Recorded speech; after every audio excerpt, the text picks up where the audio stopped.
Hello everybody, welcome back to HardReset.Info channel. In today's video, I'll show you how to fix the ghostage problem on your Honor Magic V6.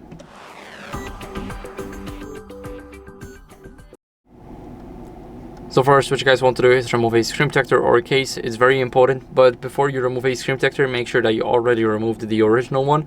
If you did not, then make sure to not touch it because you can void your warranty that way. You want to clean your screen to remove any debris or moisture. Now you can just get a microfiber cloth and just swipe it on the screen. Now it is clean, and after that, what are we going to do is we're going to restart the phone. So press the power button, volume up button at the same time, and once you're in this menu, you double tap on restart. Now the phone is restarting, and I'll see you guys in a second once the restart is done.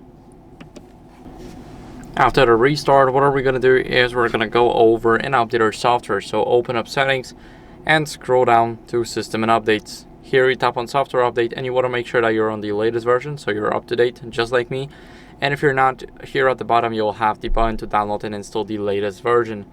So that's how you guys can easily fix the ghostage problem. Thank you for watching. If you enjoyed this video, then make sure to leave a like, subscription, and a comment, and I'll see you in the next one.